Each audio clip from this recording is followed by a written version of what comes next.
Hi, it's Bobbie from 5th Avenue Cakes, and I thought it would be fun to show a fuchsia flower plant on a cookie.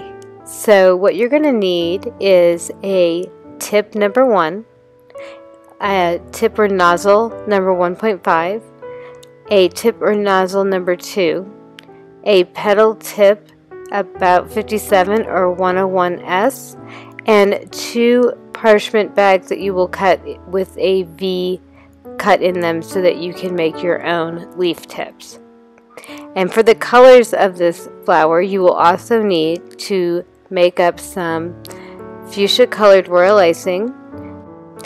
To achieve the fuchsia color, you're going to want to mix 1 drop of crimson to 4 drops of pink.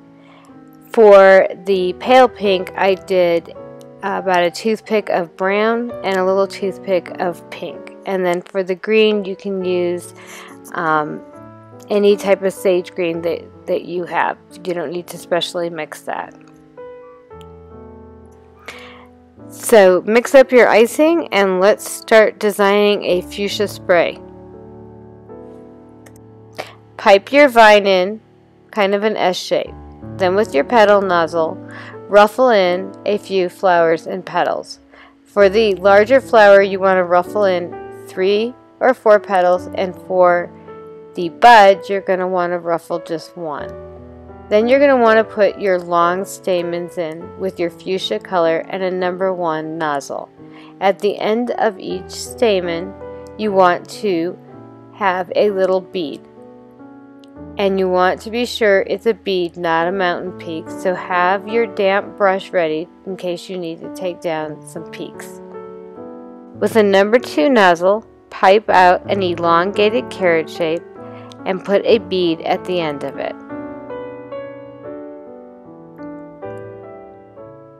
Then with your parchment cone, go ahead and pipe your leaves. On the bud, you're going to want the leaf to go upward to cover it. On the flower, you want it to point more downward.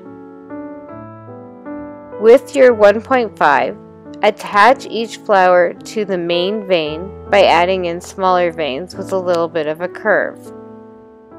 Now go in with your sage green and pipe some leaves anywhere that you want. With a 43 open star tip, you're going to pipe your beads around your cookie. Where the fancy cookie has the points, you're going to pipe a banana shape so it almost looks like a heart. Try and be sure that your beads come close to your banana shape, that it's almost touching it.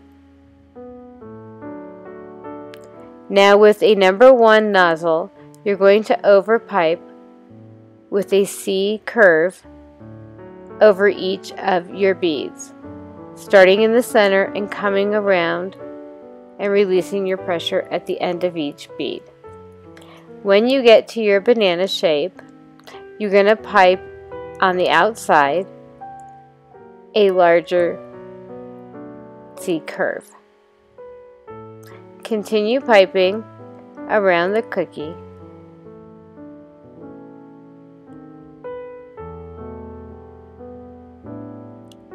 Keeping your curls as nice and even as possible. Always have your damp brush handy for any type of cleanup.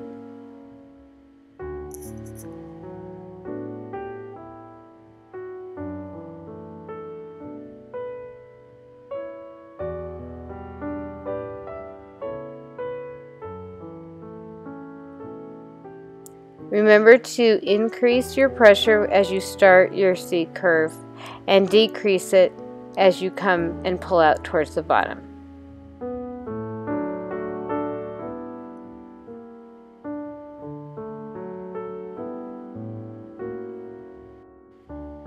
As you can see, in a matter of just a few minutes, maybe 10 or so, we've piped a beautiful cookie with a wonderful border. I had an awesome time, and I hope you did too. Thank you for joining me.